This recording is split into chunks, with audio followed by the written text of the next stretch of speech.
Derp, derpity derp derp derp derp derp derpity derp derp derp derp derp derpity derp derp derp derp derp derpity derp derp derp derp derp derp derp derp derp derp derp.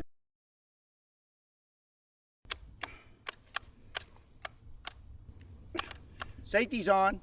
Oh, right. What even is that, Scooter? Well, my grandpa was a safari hunter, and I found this in his closet. I thought I would shoot it. Why don't you try the other end? Right. Yes. Here? Okay.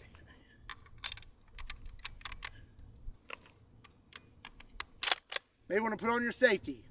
Right, right. Safety on. Ah! That's weird. Scope must be bad or something. Scooter, you had a misfire. Like that could still go off. Like pick it up and put it on your shoulder before.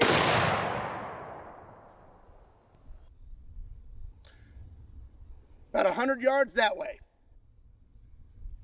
Grandma's gonna be so mad. What's up, everybody? My name is Scott, and you're watching Kentucky Ballistics, and I have a special place in my heart for big, ridiculous safari rifles. And today, I have one that I have never shot before, and I am very excited to show you. This is a 500 A-square safari rifle. One of my absolute favorite safari rifles is the massive 5.77 T-Rex, and it was designed by Art Alphen. Well, he also designed the 500 A-square. I love the 5.77 T-Rex, so I also should love the 500 A-square, and here's why. It's because it fires this gigantic round. This is a 570 grain round, moving at over 2,400 feet per second and producing over 8,000 foot-pounds of muzzle energy. I am extremely excited to see big gun go boom today. And speaking of gun, the firearm we have today is a Weatherby Mark V chambered in 500 A-square. Now, I believe that is enough talky. Let's get set up and get started. Actually, real quick, we have a little more talky. This is the 500 A-square compared to some cartridges that you may already be familiar with. So starting from left to right, we have 9mm, 223, 308, 300 Win Mag, 338 Lapua, and then the 500 A-square. Now that's enough talky. Let's go get started. Okay, well first up, I just want to take a few shots with this and see how hard she be kicking. So I have 2 rounds of 500 A-square. These are 570 grain rounds. And you may be wondering why there's an air mattress here. You will find out shortly. Okay, first shot, here we go.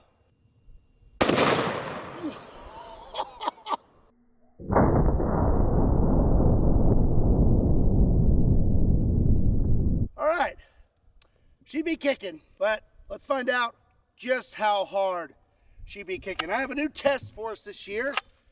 It's called the air mattress test. It's going to consist of me standing completely flat-footed, feet together, no way to brace for recoil, and we're going to see if it pushes me back. I have a feeling it's going to. Woo! Okay. I'm probably going to have to go to the chiropractor after this. Here we go.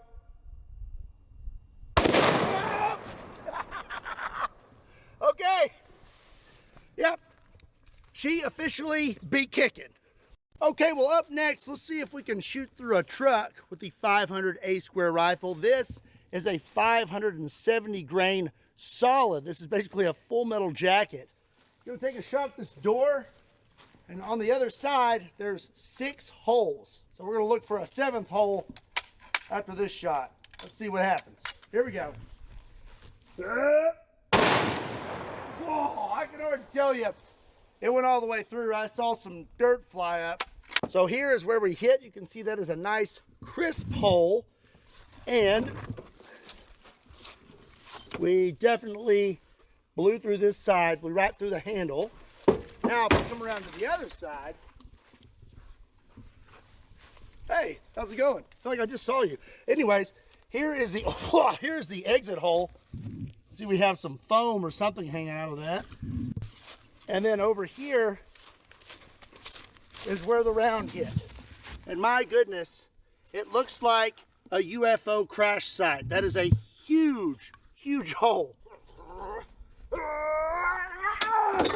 Oh, wow, that was a special move. I've never done that one before. Come up with a name for that in the comment section down below. I spun it so hard that I broke it.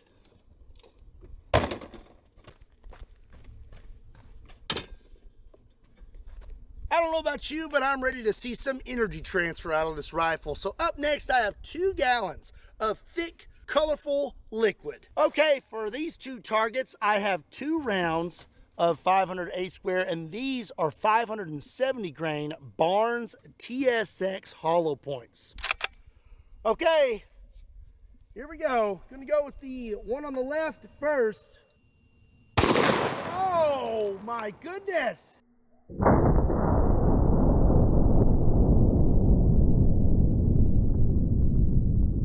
Well, the color was red. Let's go for the one on the right. Here we go. Oh, wow.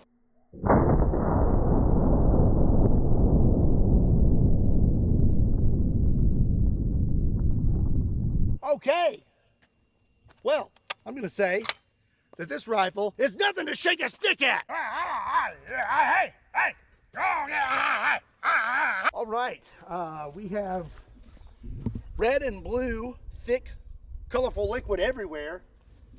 It is all over this table. It's actually pretty cool looking. And this guy right here has a very nice tie-dye shirt now. Got a little bit on his body armor. I'm pretty impressed with that. Let's move on to some more targets. So it turns out cream that has soured is a pretty good target. But for this gun, we need a lot more of it. So I have 25 pounds of sour cream for our next target. For the sour cream, I have another Barnes TSX. And unfortunately, I'm gonna have to take a knee on this one. Should be pretty painful. Here we go. Oh my. It's never been time.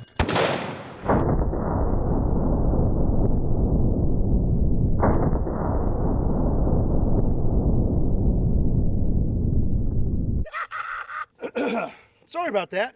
Anyways, up next, we are going to shoot some gray poop. Wait a second. We forgot the slow-mo of the sour cream.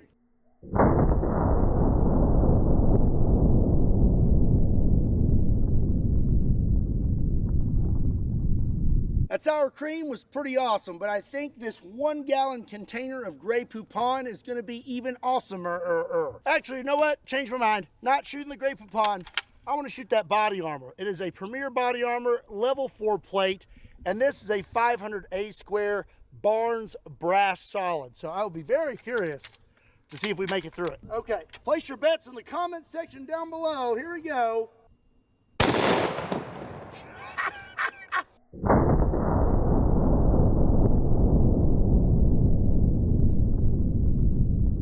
Well, I'm going to say that even if it did not make it through that plate, he still felt that in his chest. Whew, man, I don't even want to touch that. Cut that and cut that.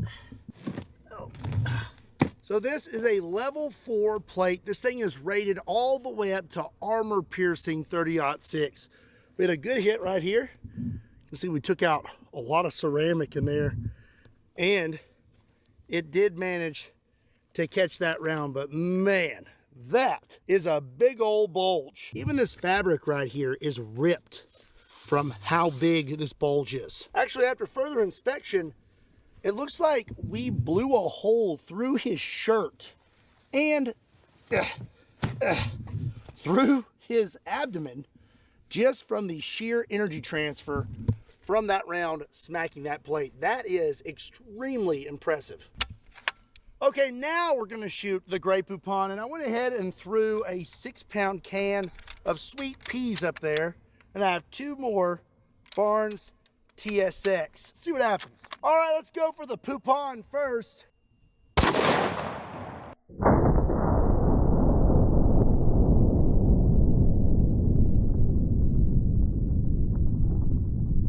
All right, Now how about them peas? Here we go. What in the world? Where did they go? There is pee and poop on everything. I got pee on my body armor. I got poop on my Texas Star. I got pee on my hat. And I got pee and poop on my range buddy.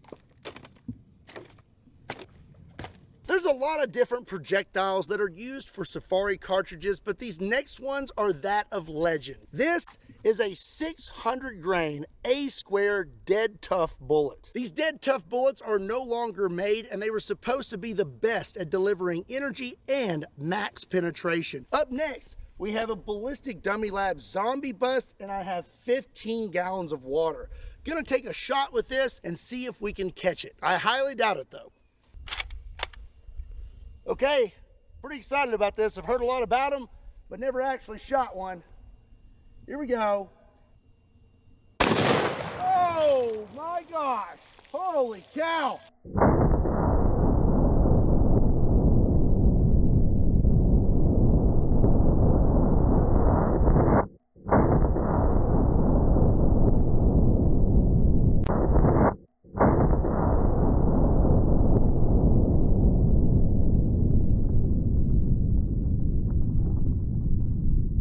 Okay, well, when it comes to zombie apocalypse rifles, I'm definitely going to add the 500 A-square to the list. That was pretty impressive. Yeah, he's definitely a little more open-minded now. Then we completely destroyed this 5-gallon water jug. Looks like we went into this one right here and then could possibly have an exit. This one seems okay. Ooh, I don't know. Maybe in there. Let's see. I really don't want to touch the bottom of this, and the handle's gone. Darn it. Okay, there. Make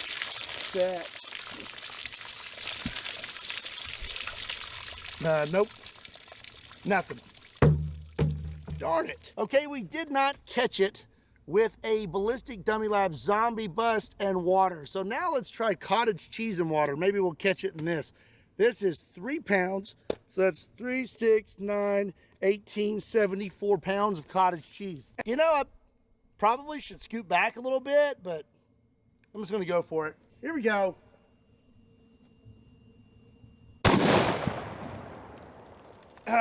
Yeah, you know, maybe I should have scooted back a little bit.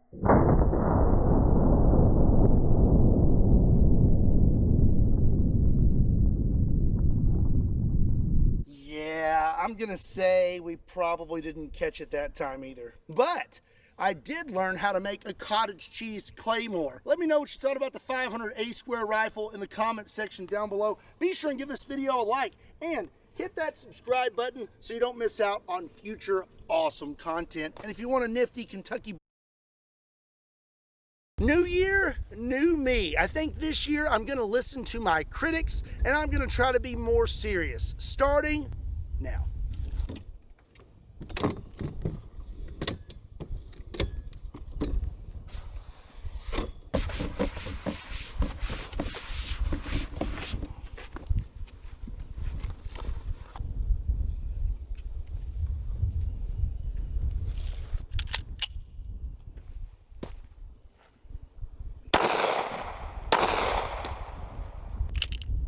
This gun functioned as it should, delivered some energy, but I will say that was quite wasteful. Someone could have drank those. I'm gonna pick up my brass, clean this table up, and then we will move on to maybe just some paper targets. Eggplant is quite nice if you cook it right. You wanna bread this lightly on both sides, throw it in your skillet, a little bit of salt and pepper, it's delicious.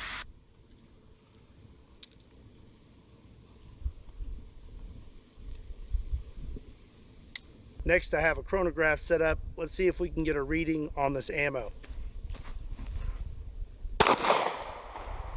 So it looks like we had a reading of 951 feet per second.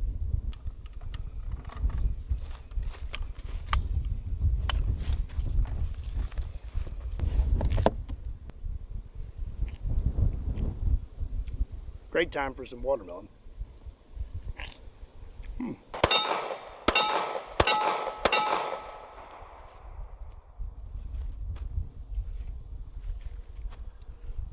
This is a nice gun.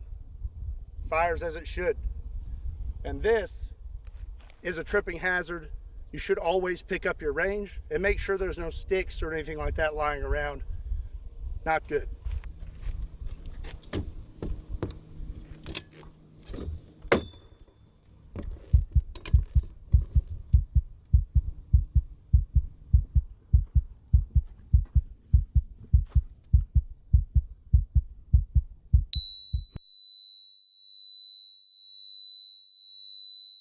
New year, new me.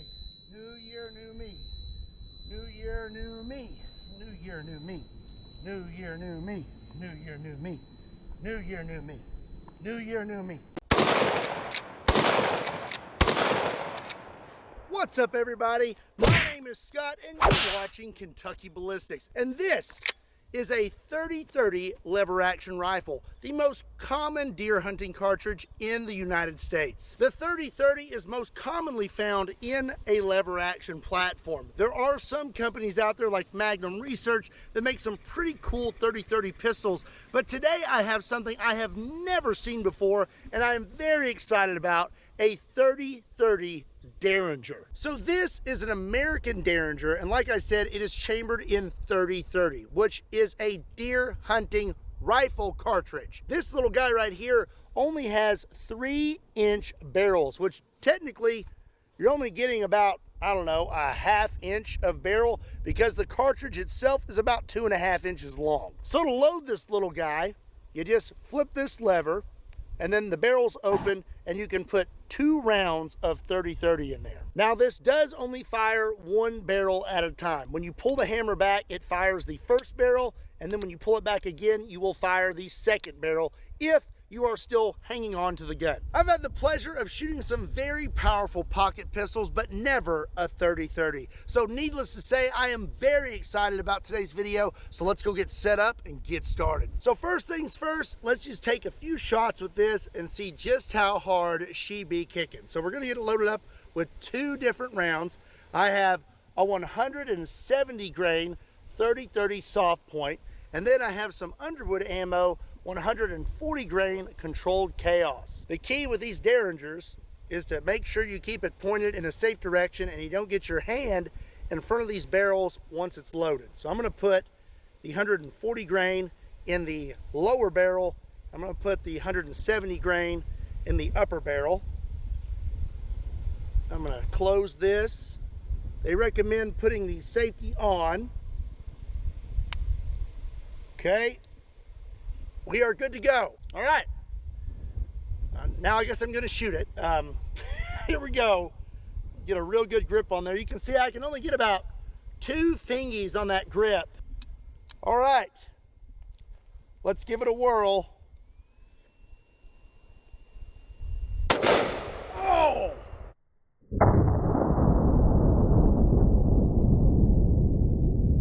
Wow. Okay. That sent quite the shock wave through my hand and my fingies. That was the 170 grain round. Let's try the 140 grain. Give my hand one of these. Oh, look at my knuckle. My knuckle is already red where that trigger guard kissed it. All right, let's try the other barrel. Here we go.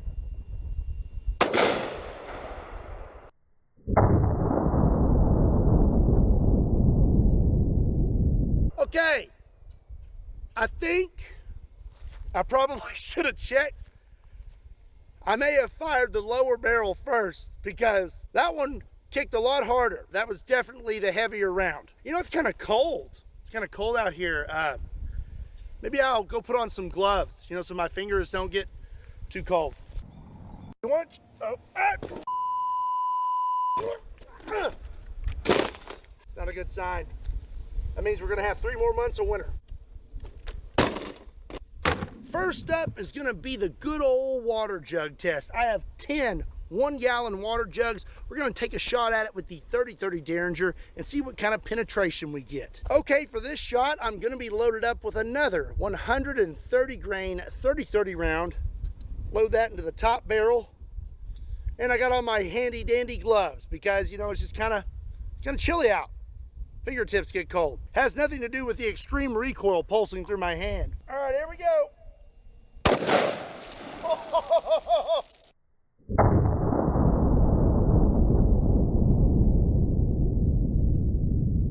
Man, that 30-30 Derringer is nothing to shake a stick at. Alrighty, the first water jug surprisingly did not explode. We hit our second jug, and then it looks like we flew out the side of the third jug. So I guess I'm gonna have to shoot it again. Okay, round 2, here we go. Golly.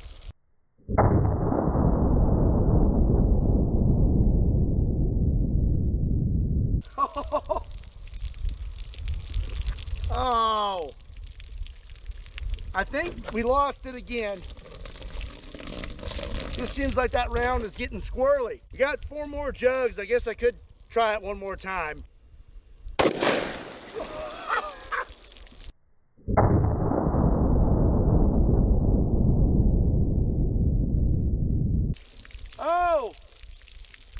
Oh, I think we may have caught it that time. I'll just put that in my pocket. Fits in there quite nicely. We went through 1, 2, 3. Oh. We may have slipped out the bottom of 4. But if we did, it's right here in the table. Oh, it is in the table. Hold on 1 second.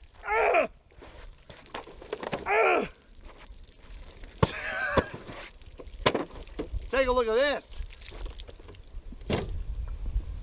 Where'd it go? Oh, there it is right there. So, judging from what I'm seeing, it looks like we are losing so much velocity and power that this is acting like a full metal jacket. It's not even expanding, but still went through quite a few water jugs. All right, well, up next, we're gonna see if we can shoot through a truck with a 30-30 Derringer. I'm loaded up with another 170 grain soft point. Let's see what happens. I guess I'm gonna take a knee and, well, here we go.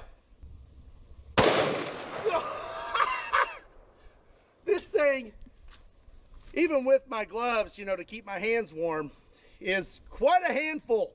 So we hit right here, and then I'm not really sure if we even made it through the first door. Yeah, I don't know. Let's go check the other side. Nope. I'm not seeing any new holes. So when it comes to shooting through a truck, I'm gonna say a 30-30 Derringer is not the right tool for the job. All right, up next, we're gonna do a little bit of a comparison. We're gonna shoot some stuff with the 30-30 Derringer and the 30-30 rifle, see what kind of differences we get in energy transfer and penetration. And our first target is gonna be 10 pounds of sour cream. So moving forward, I'm gonna try to give the Derringer the benefit of the doubt, and I'm gonna stop using the soft points and start using the lighter 140 grain controlled chaos round. Maybe we'll get a little more energy transfer out of this. All right, here we go. Golly.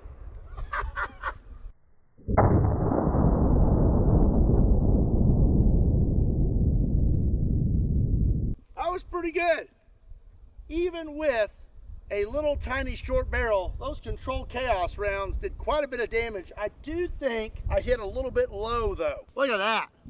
It's just it's sprayed all over the table like the sour cream had a really wet fart. Now time for the Henry lever action. I expect it to be a little more eventful. Here we go. Oh! Oh!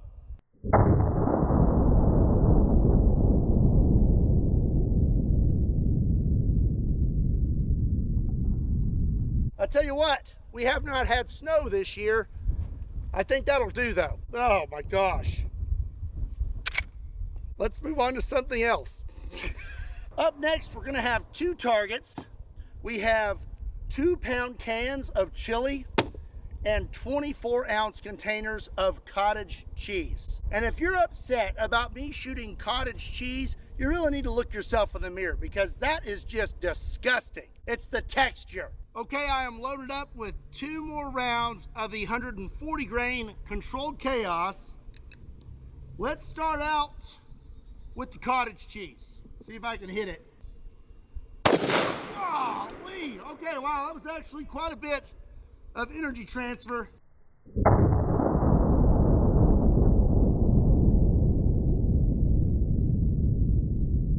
Now for the chili. Here we go. Okay, well, let's check that out.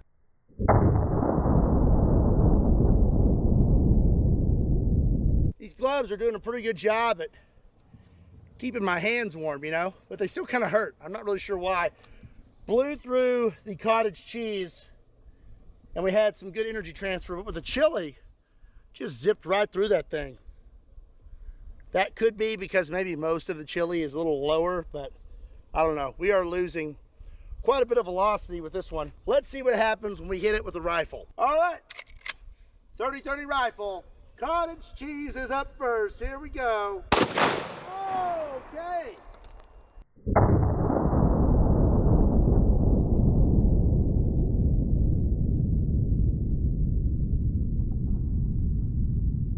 That is chunky. How about the chili? Here we go. Oh, we still got one more.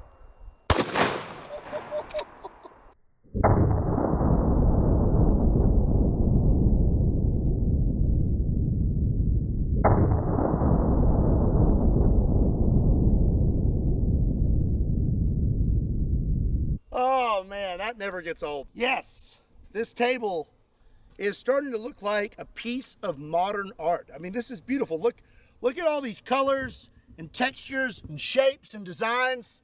I'm telling you, that's pretty impressive. I'm not trying to brag. Anyways, let's move on to some more targets. I'm still not satisfied. I need to get a little more data on this Derringer.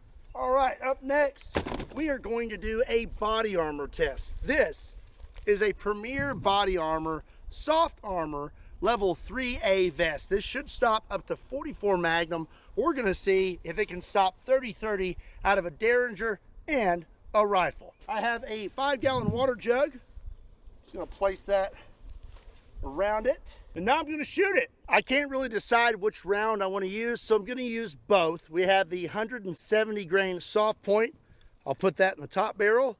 And then we have the 140 grain controlled chaos. We'll put that in the bottom barrel. All right, soft point is first. Here we go. Golly.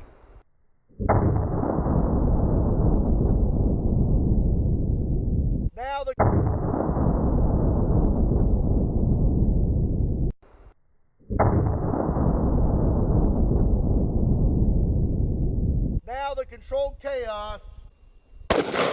Oh.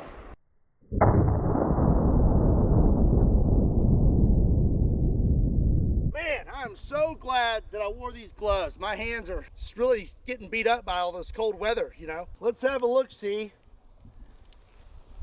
We have some water leaking out, but I wonder if it's from actually making it through the vest or just sheer energy transfer. I'm gonna try not to get sour cream all over me. We hit right there and right there. No, we stopped them, but it looks like we still had quite a bit of energy come through the vest because she be leaking. Well, now I am going to flip this over and we will shoot the fresh side with the 30-30 rifle. Going to use both rounds for the lever action rifle as well. Soft point is up first. Here we go. Okay.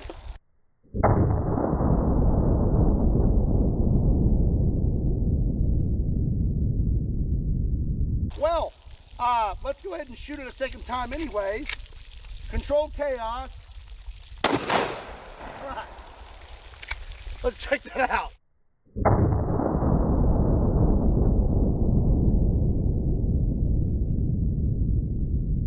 So, our first shot was right here, I believe. And then our second shot is right here. Yeah.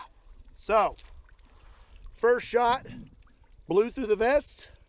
Second shot, blew through the vest. Now, take into consideration, this vest is not rated for a 30-30 rifle, but apparently it is rated for a 30-30 Derringer.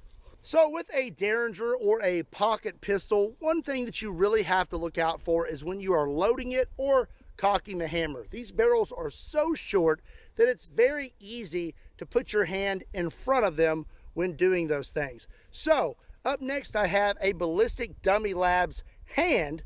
We are going to take a shot at it and see what would happen if you had a negligent discharge with your 30-30 Derringer. Emergency room visit coming in 3, 2, 1. Okay, let's go see if we can find our hand, shall we?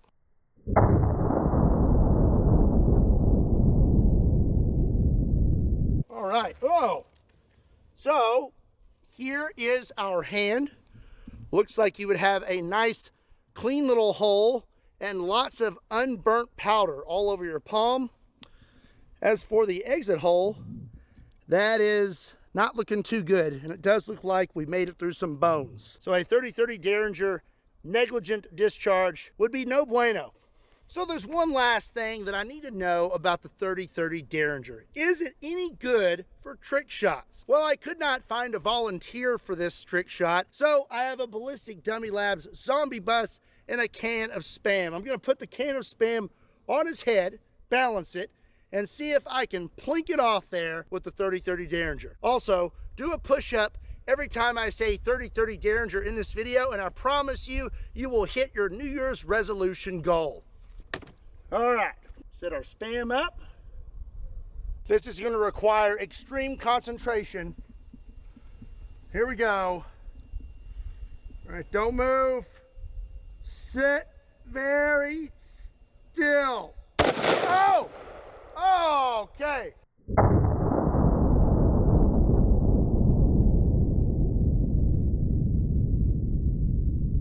Not good for trick shots. Bear protection maybe, but no on trick shots. Okie dokie, we definitely missed. We hit Mr. Zombie, and we made it through Mr. Zombie. So I guess you could add to the list, 30-30 Derringer, good for zombie defense. Now how about a 30-30 rifle? Oh dear.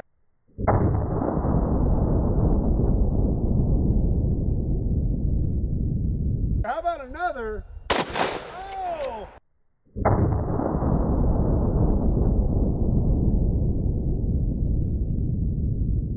know what? Maybe one point blank.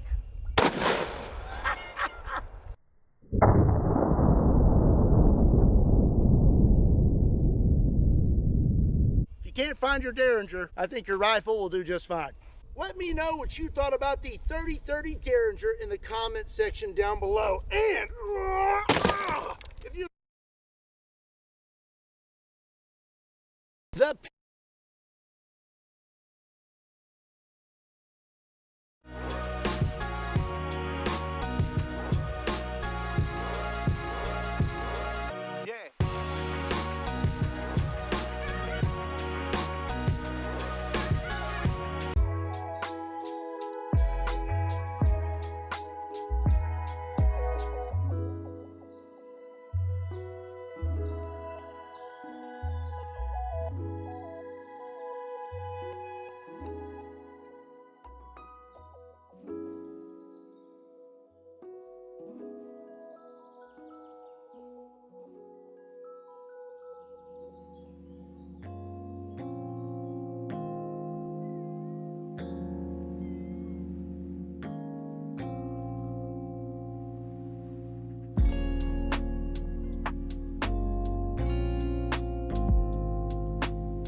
penny is going the way of the dodo bird. They say they are too expensive to make and they're pretty much useless. Well, I beg to differ. A 10 gauge penny load. Here we go. Holy cow! Fist with a roll of pennies in it. 10 gauge penny load that are all soldered together. 2-bore blunderbuss loaded up with 72 pennies. I'm sure this thing is gonna kick the absolute snot out of me. What's up, everybody? My name is Scott and you're watching Kentucky Ballistics, and I got some sad news for you today. The penny is going the way of the dodo bird. They say they are too expensive to make and they're pretty much useless. Well, I beg to differ. I think pennies are very useful, especially when it comes to self-defense. So today I have a Ballistic Dummy Lab zombie torso and I have a buttload of pennies, and we're gonna explore all the many ways that you can defend yourself with pennies. Let's get set up and get started. Okay, first we're just gonna throw some pennies at Mr. Zombie and see what that does. All right, here we go.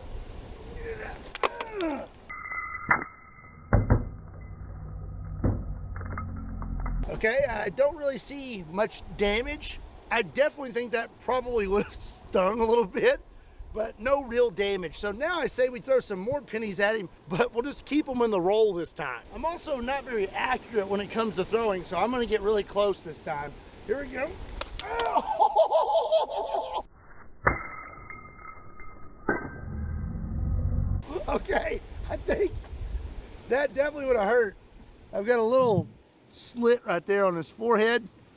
So I would say getting hit with a roll of pennies still in the roll, that would hurt quite a bit. We're gonna go from throwing pennies to punching with pennies. I've always heard the tall tale that if you hold a roll of coins in your hand, it makes your fist heavier and therefore you deliver more damage. So we are going to punch Mr. Zombie in the ribs with a fist and then a fist with a roll of pennies in it and see if we can tell a difference. Okay, let's give him like a 50% punch. Here we go.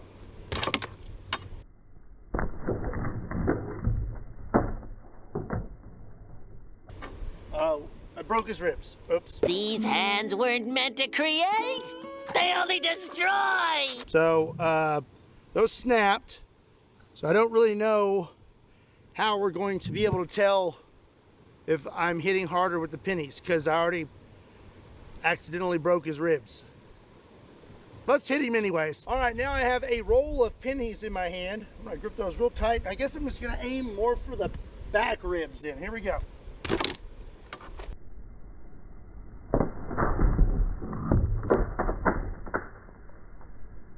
Well, I would say I felt like I had a little bit of a heavier mitt when I hit him that time, but I don't really know if there's any way to tell a difference from just hitting this zombie. Plus, we broke his ribs on the first punch, so moving on. Up next on penny self-defense is gonna be a tube sock with 150 pennies in it. I have always wanted to do this. I'm very curious to see what kind of damage we do to Mr. Zombie here. So this side is still pretty good, so I'm gonna aim for these ribs, and then I'm gonna smack him in the face. Here we go. Ribs first. Ow, it bounced back and hit me. That hurt, just the ricochet hurt, so I can't imagine what he felt. Well, we didn't break anything, but I'm sure that did not feel good. Now let's give him one to the face. Here we go. Oh!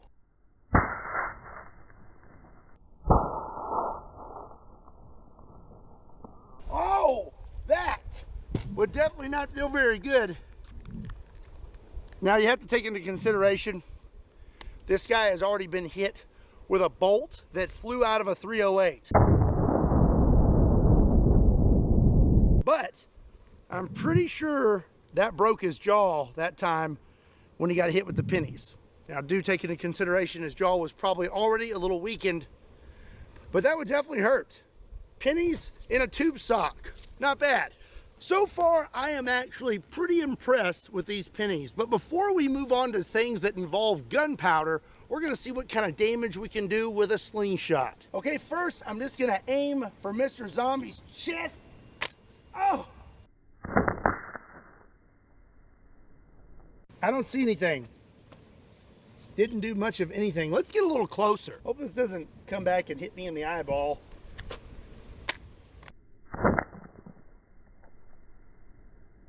No, it would definitely sting.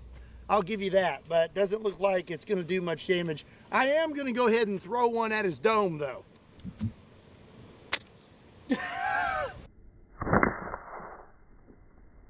Didn't do much of anything, but again, I definitely would not want to be hit with that. I'm sure it would sting. Okay, now it's time to move on to firearms. This is a single shot, break action, 10 gauge shotgun, and this is a 10 gauge penny load. This thing is full of pennies, and before we shoot Mr. Zombie, we're gonna take a shot at this armored truck and see what kind of spread we're getting. Hopefully they don't bounce off the truck.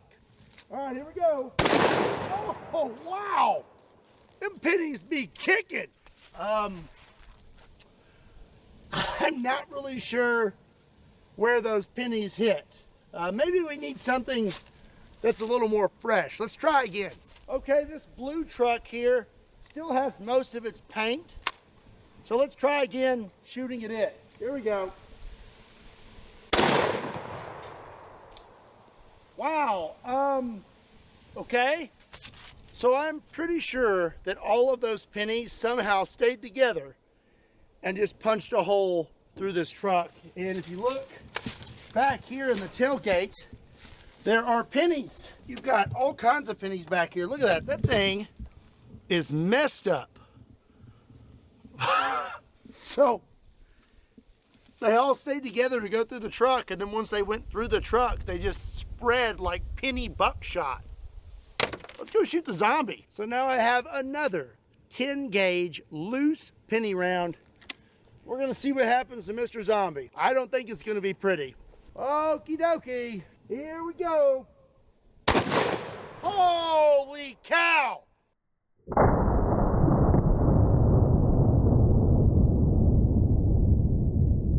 Oh, wow.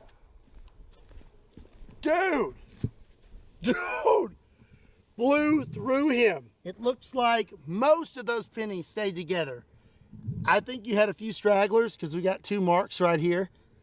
But that right there is pretty impressive. I really was not expecting this today. So the 10 gauge loose penny round was pretty effective to say the least. Up next, I have another 10 gauge penny load, but all the pennies are glued together. All right, I bet this is gonna go right through him. Here we go. Oh!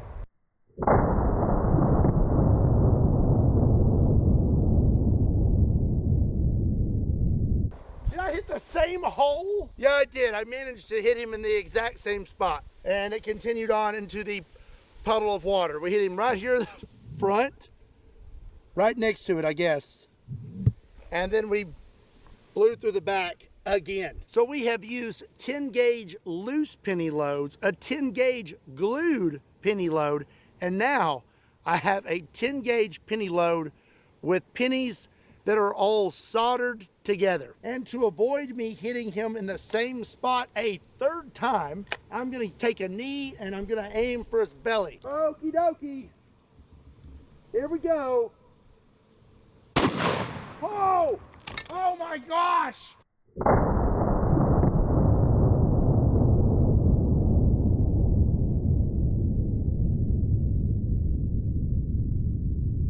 That was absolutely disgusting. I don't think I've ever seen a zombie react like that. Oh, that was a perfect hole. And then he kind of turned into a fountain. I really want to find those pennies. It looks like we hit the dirt right here. So, out. It's right there. There. Check that out. Oh, That is gnarly. Talk about a big nasty slug. That penetrated better than a regular slug would have. I am actually really impressed right now with these pennies as shotgun loads. The 10 gauge penny loads were pretty impressive, but we can only fit so many pennies in a 10 gauge shotgun. So up next, we're gonna use my 2-bore blunderbuss, the Mule. This thing right now is loaded up with 72 pennies. I am very excited to see what happens when we blast this 2-bus, the Mule. This thing right now is loaded up with 72 pennies. I am very excited to see what happens when we blast this zombie. I'm sure this thing is gonna kick the absolute snot out of me. Let's ride the lightning. Oh, here we go. Let's go check that out.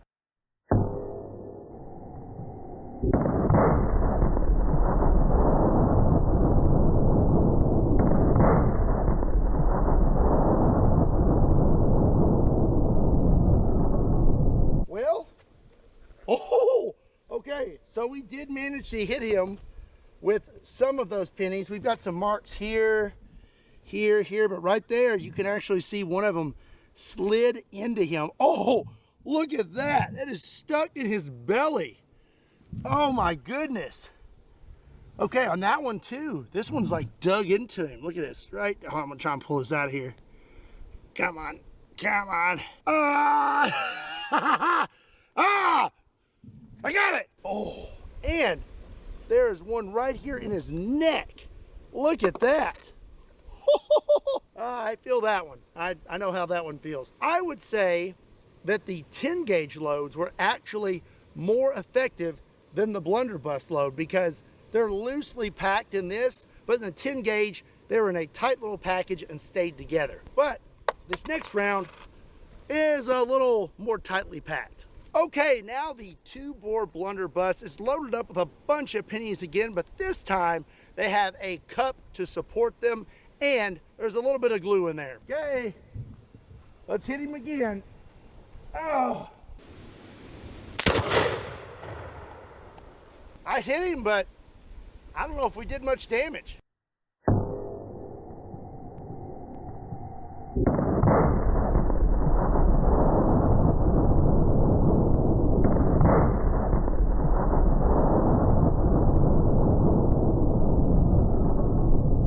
So it doesn't seem the cup or glue helped much when it came to keeping the pennies together in the blunderbuss. They all just kind of bounced off of him. But that's okay because this next one is definitely gonna stay together. I can guarantee it.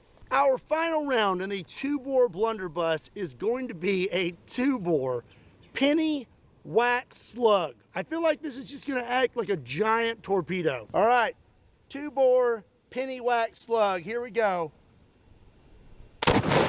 Holy! Wow, that was not playing around. That kicked the absolute snot out of me.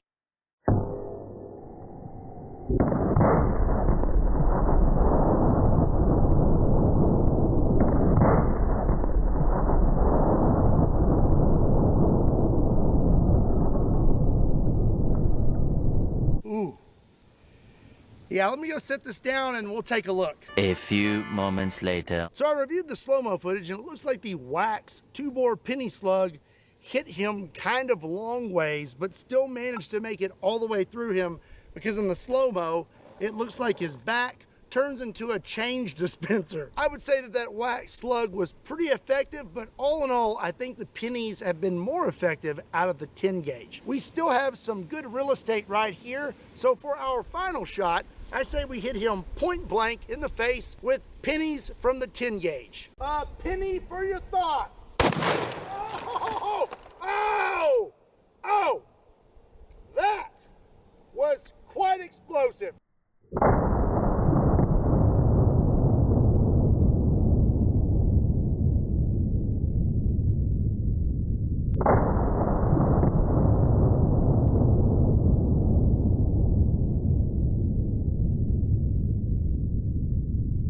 I think I could argue right now that 10 gauge penny loads are more effective than anything I've ever shot out of a 10 gauge, and The next time I hear someone say a penny for your thoughts, that's all I'm gonna be able to think of. So I learned a lot about pennies today. They may not be worth much when it comes to currency anymore, but they're actually pretty useful in other ways. What was your favorite penny self-defense technique or load? Let me know in the comment section down below.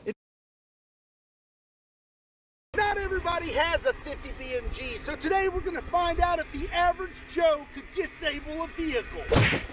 22 long rifle, 380 ACP, 9mm, 40 Smith & Wesson, 12 gauge, nothing has happened. AR-15, 30-06. This is getting interesting, isn't it? Oh my God. What's up, everybody? My name is Scott and you're watching Kentucky Ballistics. And over the years, I've taken out vehicles with a lot of big stuff. But what I want to know is, could an average Joe take out a vehicle with a 22, 9mm, 12 gauge, etc.? Well, today we're going to find out. So what we have here is a redneck merry-go-round. I have a Ford F-150 and we have the steering wheel tied with a cinder block. So as you can see, the cinder block has the steering wheel pinned to the left, so it keeps making a constant rotation. Because if you were shooting at a vehicle, it's not always going to be coming straight at you. We have got quite the crop circle going on here.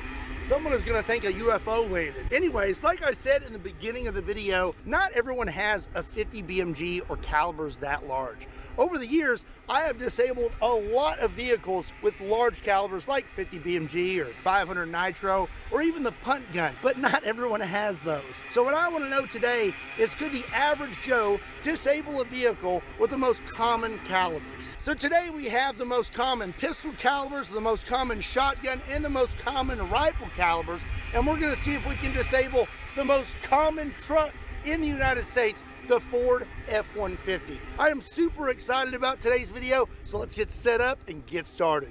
All right, first up is going to be eggs. Now, why would I try eggs, you ask? Well, I'm trying to dirty up the windshield so the driver can't see me. Duh. The price of these eggs is higher than the bullets I'll be using today. Yeah. So we're going to start out with pistols, and one of the most common pistol calibers available is 22 long rifle. This is a Smith & Wesson Victory, and I'm loaded up with several rounds of 22 long rifle, and these are 36 grain. Okay, here we go. Stop! All right, I'm gonna actually take a shot at the motor now. Let's see here. Here we go.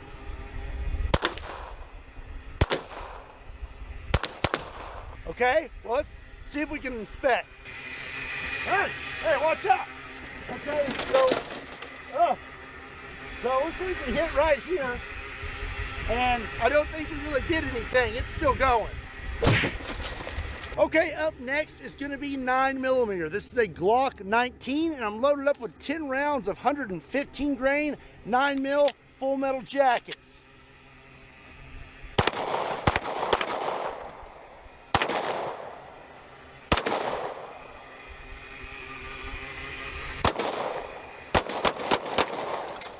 Okay, let's check that out. Okay, we have several hits in the door.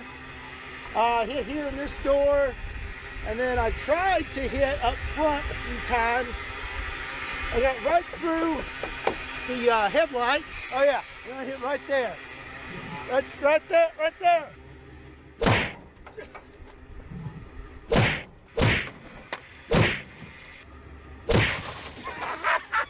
Our next common pistol caliber we will be using is 40 Smith & Wesson, and this is a beautiful Bull Armory SAS-2 Air, and this thing is chambered in 40, and we have some 180 grain 40 Smith & Wesson full metal jackets. I haven't had this thing out in a long time. It is quite the looker. Here we go.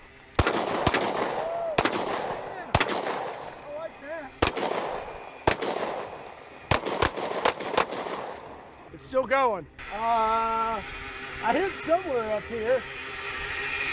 Some of these are new. I don't know.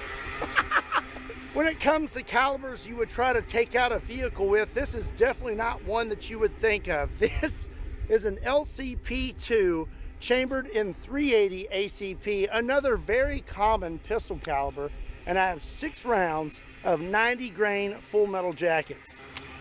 Ugh. Stop! I think I just disabled the truck with a 380. That don't sound good. Oh, is that a radiator? All I know is I still got 5 rounds, so hold on a second. I'm gonna put them down the Okay, now we can inspect. Hold on a second, let's get this out. Oh, okay. I don't know if I can pop the hood. I think I shot my cable, so that's a problem. All I have to say is, I don't want to ever hear anybody ever again talk about the stopping power of a 380 ACP pocket pistol, because I just stopped a 3,000 pound vehicle with a 90 grain round, okay? 380 is okay for me for concealed carry at this point.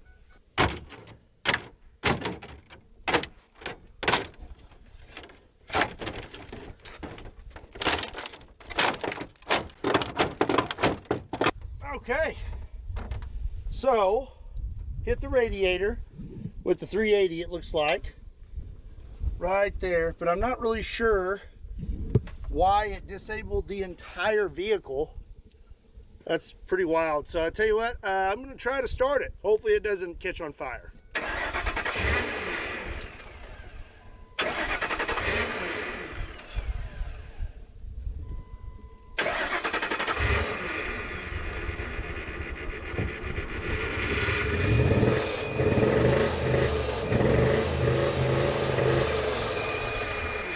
I tell you what, that is just wild. Did not expect that today for the 380.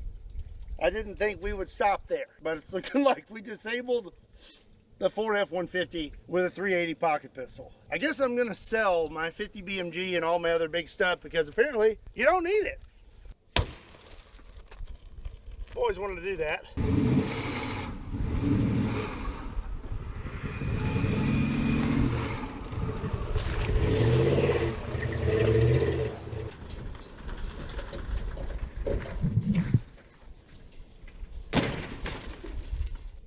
Unfortunately, the Ford F-150 wasn't as tough as I thought it would be. It got taken out by a 380 pocket pistol. But now we need to find out what would happen if you were trying to take out a Chevy.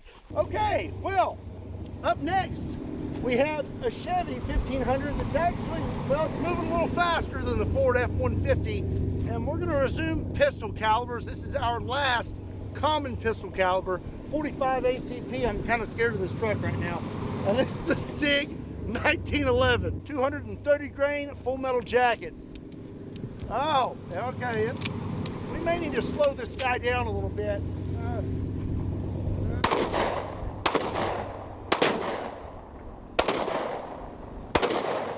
45 is not going to do it. That's going to be it for pistols. Now we're going to move on to shotguns, but I'm only going to use one shotgun today, and that is 12 gauge because it is the most common. So I have 1 round of buckshot and I have 1 slug. All right, buckshots first. Slug.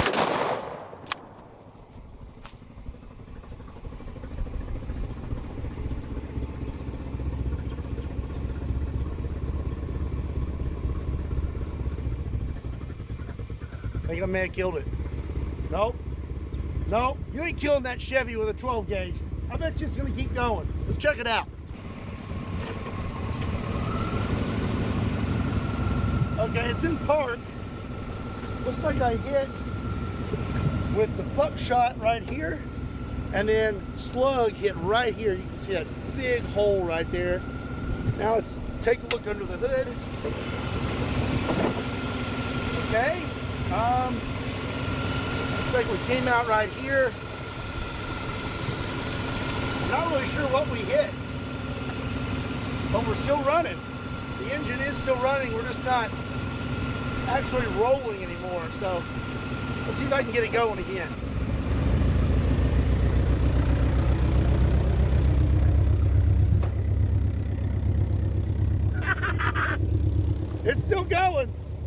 I may have put a little too much pressure on that gas pedal. Ah, we're fine. Moving on to rifles. The most common rifle in America is the AR-15. This is a Q Sugar Weasel, and it's chambered in 5.56. I have a 20-round mag with 5 rounds of 5.56 full metal jackets. Let's see what happens. All right, here we go.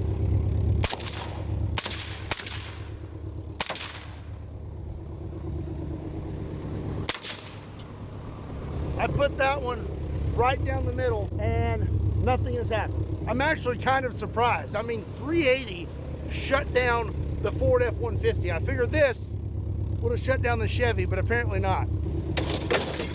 Oh my gosh. It's destroying my range. I gotta shut it down. I have a CMG Descent chambered in 7.62 by 39. Another very common rifle caliber. Ugh.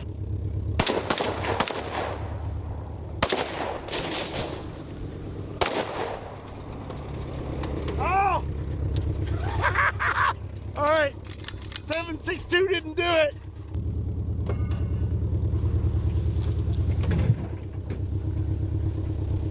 Oh no.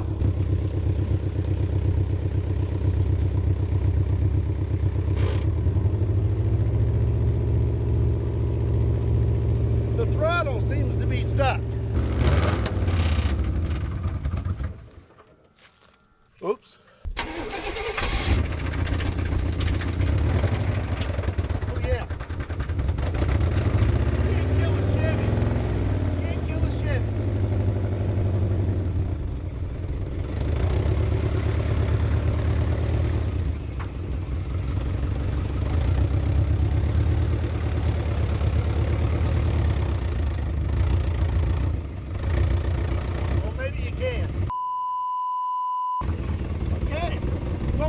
So far is the Chevy is a little bit tougher than the Ford. It is smoking rather profusely though. We're gonna get this thing going in a circle again and keep going. Oh yeah, yeah, that's the radiator, all right. My belt is off. Oh no, it's just not moving. I hit the alternator. We got it running again, and our next common rifle caliber is going to be 308. This is a SOCOM 16, and I have 3 rounds of Hornady 178 grain hunting rounds.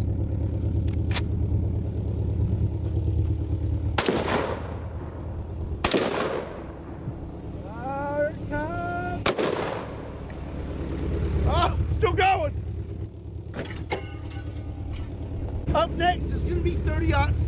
This is a Ruger 30-06, and I have 3 rounds of 178 grain Hornady hunting round. Oh, this is getting interesting, isn't it? Got my Texas Star.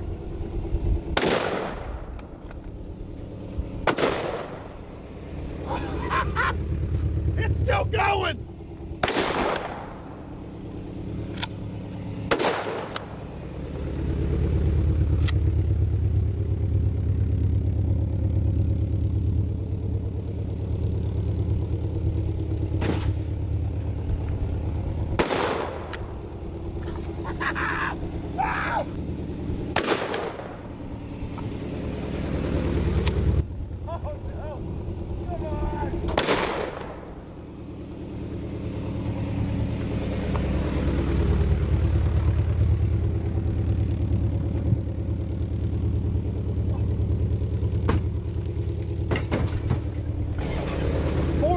Rigby, time to put this thing out of its misery.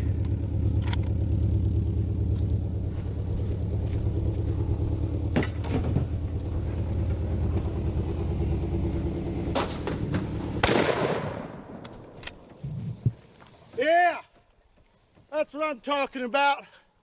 If you really want to put down a 3,000-pound animal, you need a 416 Rigby. You know that old saying, they don't make them like they used to? Well, I'm pretty sure that has some validity right now. I don't know what that word means, but it sounds good. Anyways, this right here is a small block Chevy, and it has a carburetor and pretty much none of the technological gizmos that are found in vehicles now. It took a lot to put this thing down. I mean, we finally had to hit it with an elephant rifle to get it to stop running. Meanwhile, the newer model Ford F-150 got taken out by a 380. Just saying. Anyways, let's pop the hood on this thing and see what happened. We have quite a bit of damage here. We were pretty much just running on the battery at some point because this belt isn't even really creating much friction. That is definitely not doing anything. I believe what finally took it out though was up here. Looks like we hit the carburetor, went through, busted all that up, and then went up into the engine bay, and that's what finally shut it down. You know, I almost didn't bring the 416 Rigby. I thought if things get really bad, I can just hit it with a bunch of slugs or a bunch of 5.56 and that should shut it down. But turns out it was a good thing I brought that as a backup. And you couldn't see it, but just off frame was setting my truck. And this only had to make about maybe 2 more laps and then it was gonna plow into the side of it. So really glad I brought the 416 Honey Badger. Real quick, I want to remind you about my book, Boom. Mario, do you think you would be able to disable a vehicle? This is going to be hilarious. Scott is going to be so scared. Yeah. 20 minutes later. What's up, everybody? My name is Scott, and you're watching Kentucky Ballistics. And today, we're going to shoot a gun safe with a punt gun. I'm in the gun safe, you dummy! Why are we moving? Earthquake! This is not fun anymore! You let me out, I gotta use the bathroom! What's up, everybody? My name is Scott, and you're watching Kentucky Ballistics. And today, we are gonna shoot a gun safe with the punt gun. And if you do not know what a punt gun is, well, this is one right here. Take a good look at it. It has got a 6-foot barrel. It's 9 foot long, weighs 150 pounds, and produces 800 pounds of recoil. Basically, she be kicking. And today we're gonna see what would happen if somebody was trying to break into your gun safe with a punt gun. Be strong, little wagon. Be strong. Here we go. Here we go. Oh, oh. I want your toes. So you can't just shoot a gun safe. This needs to be realistic. And if you have a gun safe at home, you're probably gonna have guns in it. So today I have 3 shotguns to put in our gun safe. I am not going to be locking this gun safe today because there is a good chance that we are going to smash our keypad and then we will not be able to open it. Normally, I'd be okay with that, but today I am very interested to inspect the damage on the inside of the safe. I am very excited to see what our results are, so let's go get loaded up and get started.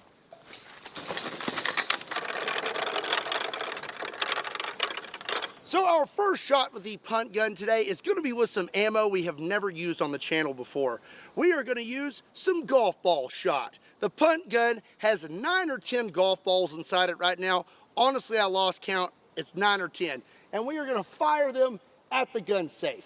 Now, I do not expect these to penetrate. I expect them to probably bounce all over the place. So I'm going to be hiding behind my truck. Whoops, almost forgot. Oh, okay, I'm gonna get down here real good and deep because I do not want to get hit with a golf ball. Here we go. 4.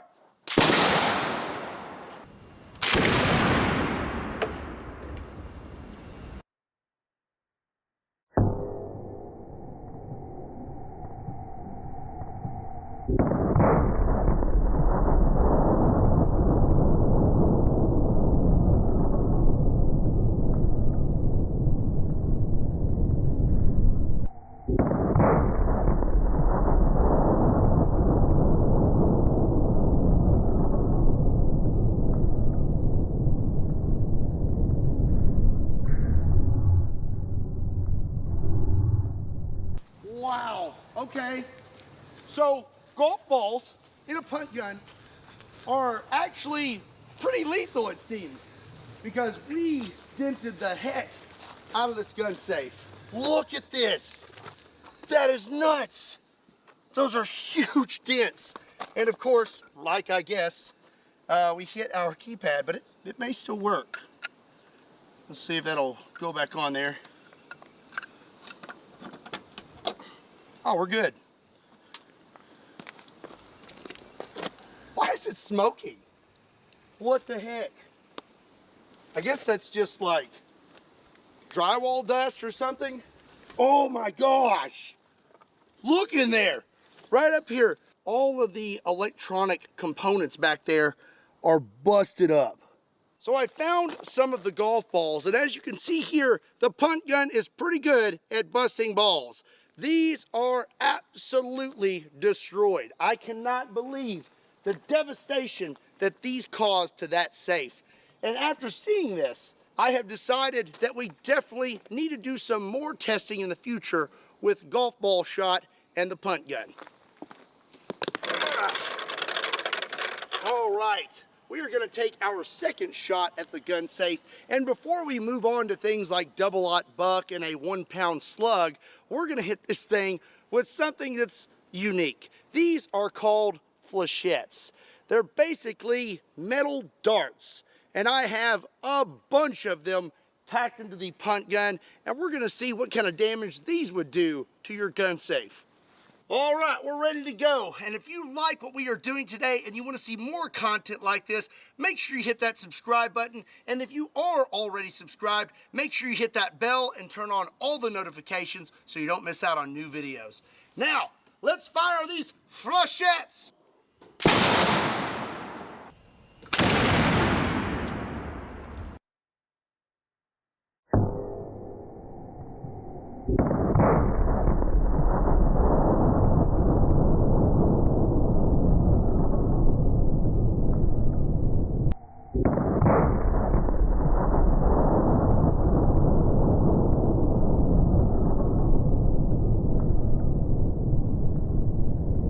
Okay, we definitely hit it with dude, some of these things are stuck in there. There's no way. Look, there's a tail. There's a tail. What? Let's open this up and see if any made it all the way through. Oh, maybe not all the way through this. I definitely think some of those made it through the door because we've got some really good holes in this thing. There's a hole. Actually, here's our proof right here. That just pulls right out of there. Oh my goodness. I can't get it out. But you can see right there, that flechette is stuck inside a safe. I cannot get that out of the safe. That took a lot of force to push that through that safe door. That is extremely impressive. So now it's time to move on to some things that are most likely going to make it through that door. We are now loaded up with some double-aught buck. A 12-gauge shotgun holds 9 pellets, while Fury here holds 120 pellets. I am very curious to see just how many make it through that door. I really want to watch these things go off, but you don't want to take any chances when shooting metal. All right, here we go. Wow, that was loud.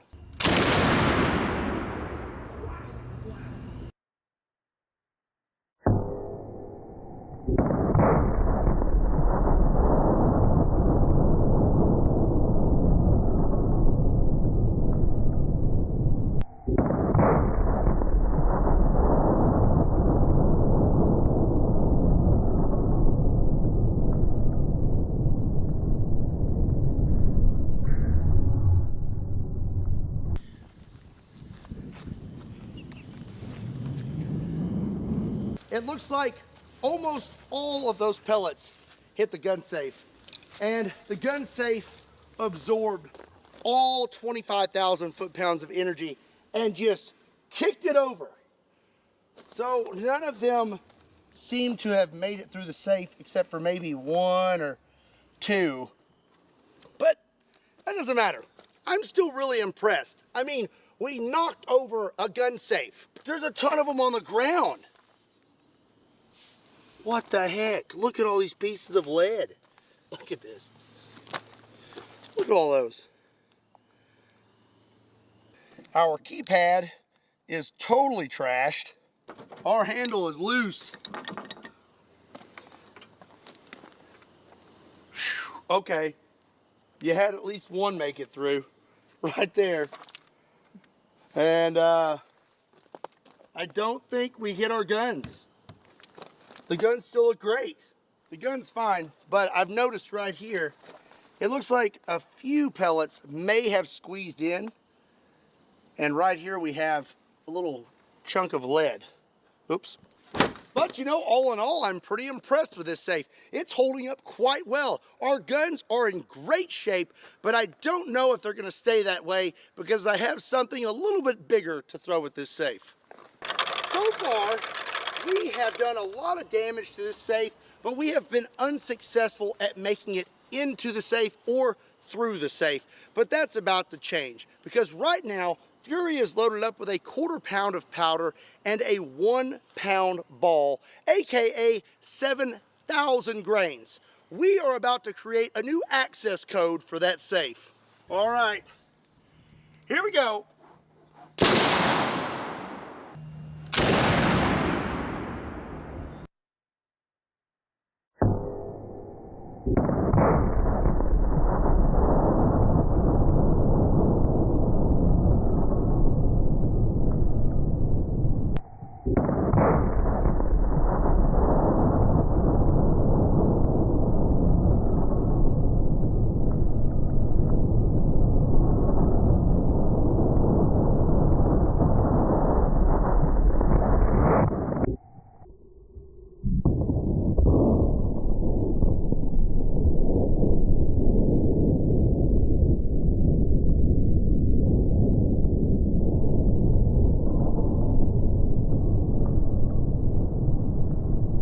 Oh my God. Look at all the dust coming out of the safe. That was almost perfect. Right here. Look at this. That is a gigantic hole. I'm pretty sure I can fit all my fingers in there. Okay. You know what? No, I want to look at the back first. Oh, yep. Yep, looks like we made it through the safe. It's kind of weird though, there's 2 holes. So maybe that slug broke into 2 or something, but definitely made it through the safe. Now the question is, what do our guns look like? Okay, moment of truth. I'll tell you what, I'm gonna let you look first, and then I'll look, okay? Is it bad? How bad is it? Oh no! Oh wait! Oh gosh! Okay, I was deceived. I thought this was a piece of the safe. Look at the barrel. Oh my gosh. Dude, this gun got whacked. Look at it. It looks like an elephant's trunk now. Oh my gosh. Okay, well, one of your guns would be damaged. How about this guy here? He's damaged too. It's all busted up. Dang. Oh, okay. So what? No, that's definitely broken. What about the third gun though? It's looking good. The old 4 gauge, still looking good. I'm really glad this one made it through. All right, anyways, let's look at the safe here. If you look right there, there's a lot of damage. And I think that is why we have multiple holes back there. We hit the guns, and then that slug busted up, and I guess it pushed through the back of the safe along with pieces of the guns. Here's the fore end of that shotgun. Dang. Look at this. Just blew right through this thing. Well, I'm gonna say that if you're trying to bust into a gun safe, a punt gun with a 1 pound slug would definitely get you into it. It would make some sort of access point, but pretty much everything inside it is gonna be turned to bits. Which, I mean, that's not good. Okay, I gotta see something. Our keypad is all messed up. But these still seem like they will lock. Okay, it's locked now. But now my question is, can I get it open with these keys? It comes with backup keys. Let's get a little spot right here. Okay. It still opens. Okay, well, you know what? It's gonna lock it. It still works. We're gonna shoot one more time. I hit right there. So if I just aim a little higher, I think there's a chance that I could hit this right here, or maybe right through there. I'm just trying to come up with an excuse to shoot my punt gun one more time, okay? I'm shooting it again. Oh, okay. Let's get this thing aimed up one more time. Here we go. Holy cow.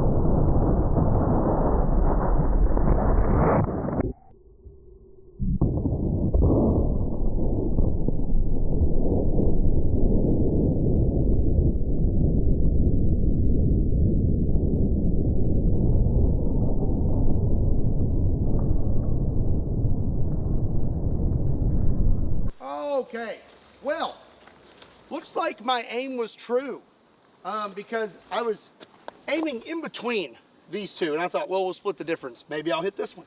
Maybe I'll hit this one. Nope, hit exactly where I was aiming. Knocked off one of our handles. We have a big hole. Okay, yep. You should have a look too. Take a look in there. You can see right through that safe.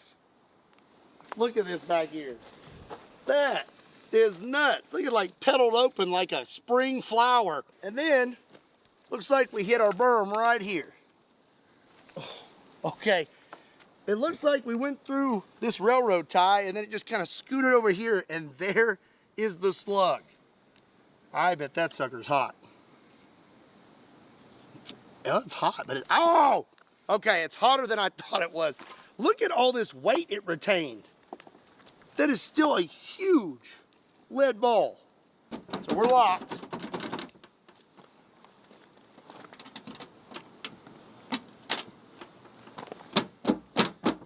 Nope. Dang. Let's try again. Come on, baby. Up, up, up. Oh, now it's just broken. Dang it. I didn't manage to hit the handle or the keypad, but we did manage to disable the safe. Like, it's not opening anymore. But that's okay, because you can just fish your guns out through these giant holes. I really hope that you all enjoyed today's video. A lot of work goes into these punt gun videos. It's not really a very big dent. It's kind of hard to see. He hit it with a fire extinguisher, but I still really want to get it fixed.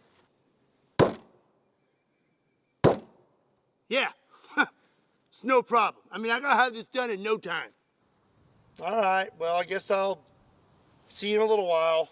All right, I'll see you later.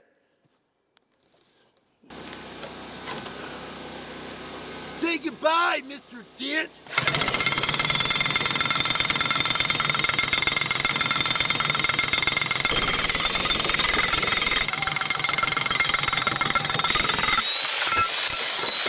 What's up, everybody? My name is Scott and you're watching Kentucky Ballistics. And if I can't fix something with duct tape or zip ties, I move on to JB Weld. It is extremely tough, and today we're going to see just how tough it is because we have bullets made out of JB Weld. So today I have JB Weld bullets in pistol calibers and rifle calibers. We're going to start out with a small round and then work our way up to a very large round. I have a Ballistic Dummy Labs zombie torso today that has been zombified with green blood. I am very excited to get started, so let's get set up and get to it. So we're going to start out with a Glock 17 chambered in 9mm, and I have a 9mm JB Weld bullet. This thing weighs about 24 grains. I am not really sure how this is going to go, so we're going to play it safe and lock it down in a vice grip and pull a string. You might find this hard to believe, but there's actually some guns that I don't want to damage, and this is one of them. So I'm going to put some rags in here so that I don't chew up my grip. So now we got to see if it will chamber this JB Weld bullet. There it is. I'm just going to let her go. All right. First JB Weld bullet. Here we go. Oh. Ow. Ow!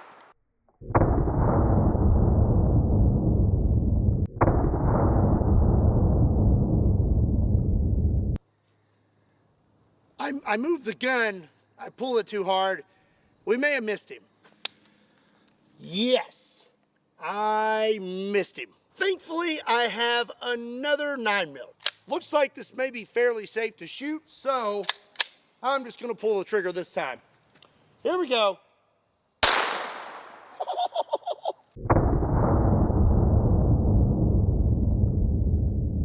Let's have a look. Wow, okay. So we've got a little hole right here. It looks like maybe it broke up a little bit, but we got a pretty decent hole right there. It didn't penetrate very deep, and it looks like it just broke up into a bunch of pieces. Oh dear, look at this. Oh, nasty. I'm actually quite impressed that the round even made it out of the barrel. You would think that something like JB Weld, it's kind of brittle, and you figured it would just explode, but it didn't. So I'm really excited now for these next few calibers.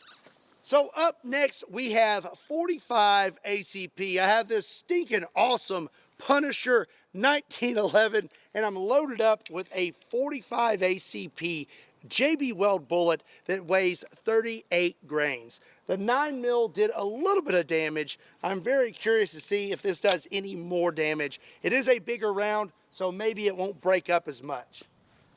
Hopefully this chambers. It chambered no problem. All right, here we go.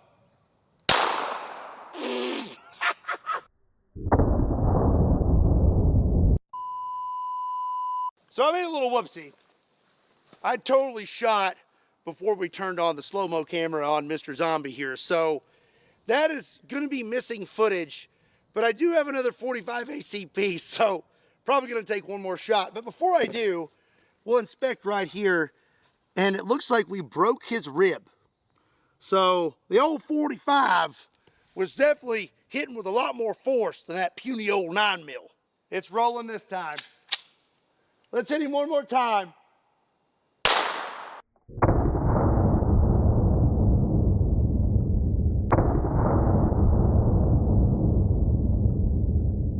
Well, looks like we hit right there. And I believe, is that zip? Oh my gosh, look at that. It held together great. It actually penetrated pretty deep. I'm gonna do a little bit of surgery on this guy. See if we can get that out of there. Cut a little chunk out. Oh, it's probably a little much. Let's have a look at this thing. You can actually see the rifling on the JB Weld bullet. It's not cracked or anything. I did really well. Next, we are going to move on to 44 Magnum. This is my Smith & Wesson 629 Performance Center with a 2.5-inch barrel, and I have a 34 grain 44 Magnum JB Weld bullet. I only have one of these, so I have decided to scoot up Here we go. Dang.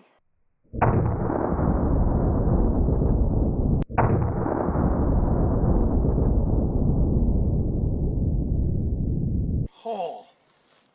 All right. I don't see anything out the back. We hit right here. Oh, and you can see that round broke up on his rib. Dang. There's pieces of it right here. Oh, dear. There's some of the bullet right here on the table.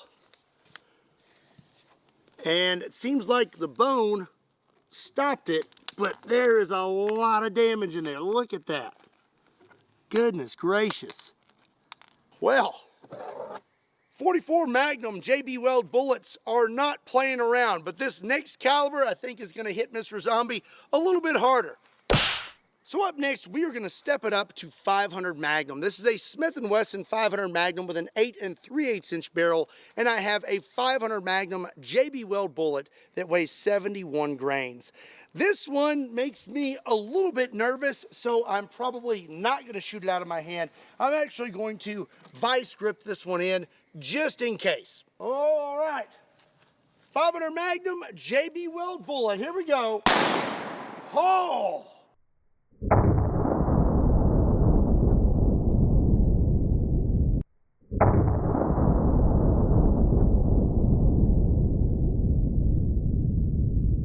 Okay, let's have a look, shall we? It appears that our 500 Magnum round broke up into multiple pieces. We have a hole right here, a hole here, and then we've got lots of little chunks all over Mr. Zombie here. This hole, that does seem to be pretty deep in there. Ugh. That one, not so much. So it appears the 500 Magnum was pushing that round a little too hard, and the JB Weld bullet was not able to stay together. We had multiple hits, but it doesn't look like we penetrated very deep. So that is it for all of our JB Weld pistol rounds. But before we move on to rifles, I have a 12 gauge shotgun, and I have a 12 gauge JB Weld slug. This thing weighs 204 grains. I am very curious to see if this thing actually penetrates the zombie, or is it going to break up like the 500 Magnum? All right, here we go. Holy cow!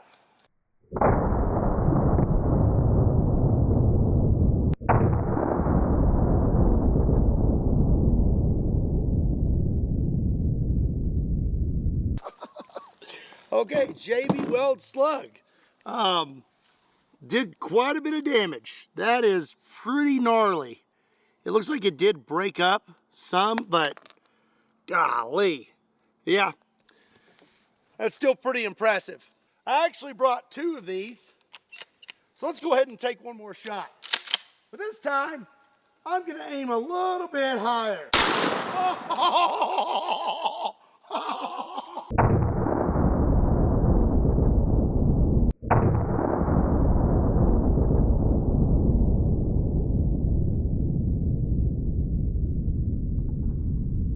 All right, let's check this thing out. Hey man, will you hold this for me? Thanks. It seems we hit right there, and we didn't do a lot of penetration. Actually, we did. It looks like we penetrated pretty good. Just blew the whole top off this thing. That is nuts. I mean, I would argue that that is lethal, wouldn't you? So now it's time to move on to rifles, and the first rifle I have is a Kel-Tec SU-16 chambered in 5.56, and I have a JB Weld 5.56 bullet that only weighs 11 grains. I do not think we're even going to make it out of the end of the barrel. I think you're just going to see a JB Weld fart. Let's see if it chambers. It either just chambered it or it just shoved the bullet into the case. All right, let's see what happens.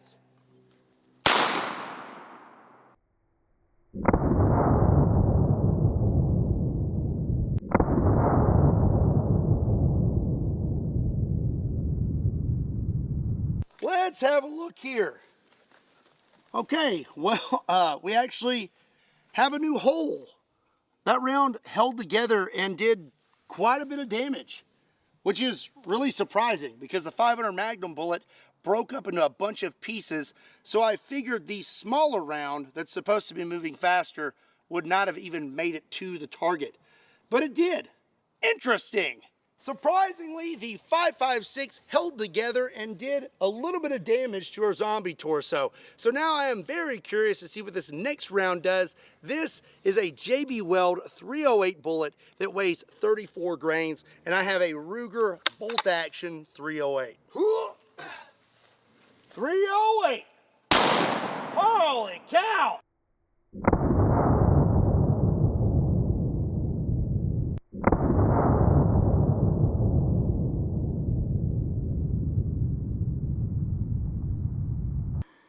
I'm not really sure where we hit because I was kind of aiming in the same general area.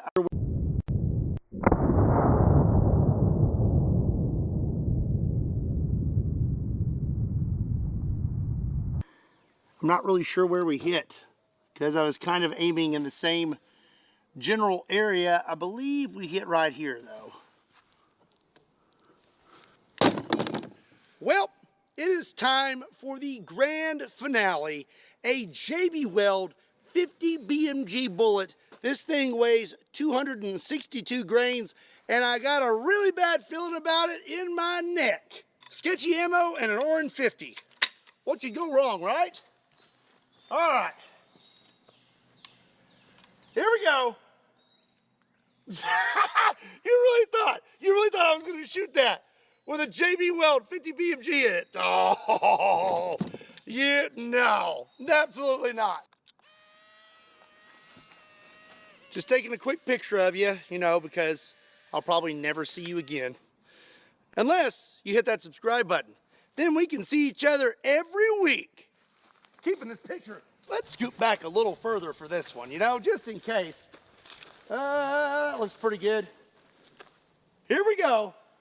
Holy cow, bones come all the way back here. Look at that.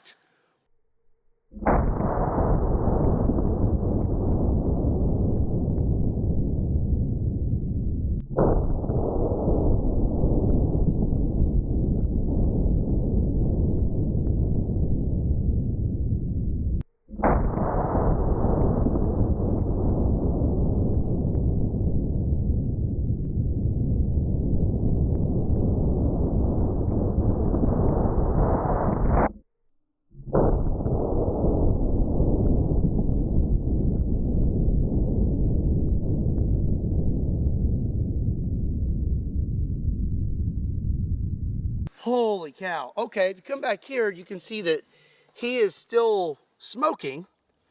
Got some smoke coming out of him. We actually made it all the way through him that time. That is insane. Holy cow. So I guess we hit right here. You can see he's got a big new hole here. Oh, it hit right there actually. That's where it hit. And then, yeah, we went completely through him. What is this? Is that a bone? Wait a second. That we got turned sideways inside him. What the heck? We got another one back here. This is broken too. Oh. Okay. Well, JB Weld 50 BMG bullets. I'm gonna say those are pretty lethal.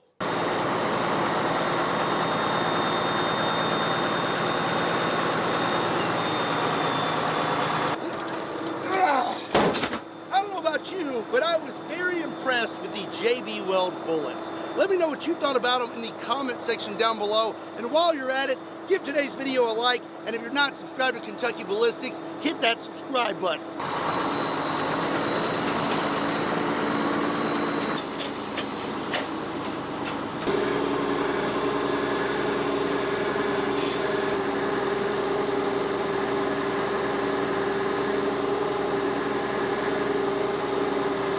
Also, be sure to check me out on Kentucky Ballistics breakdowns and Kentucky customs. And while you're at it, swing over to Patreon, Facebook, Instagram, and Twitter. Links to all those can be found in the description down below, along with a link to KentuckyBallistics.com, just in case you want to pick up a shirt. And as always, my name is Scott. Thank you so much for watching Kentucky Ballistics. I'll see you next time.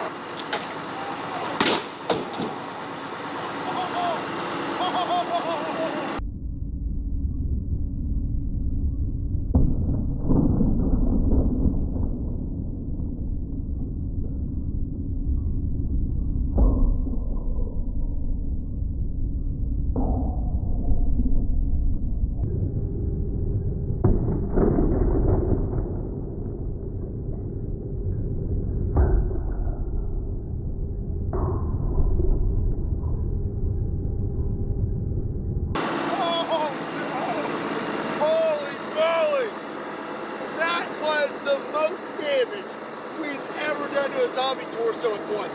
Look at this! It ripped him clean in half! Holy cow!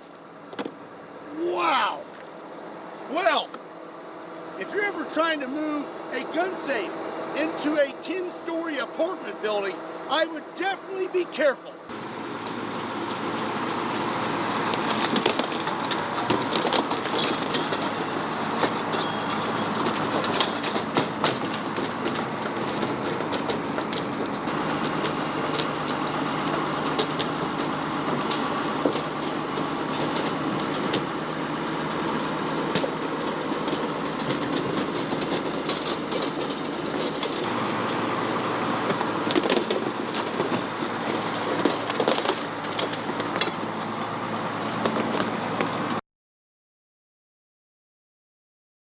What's up, everybody?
strength if I'm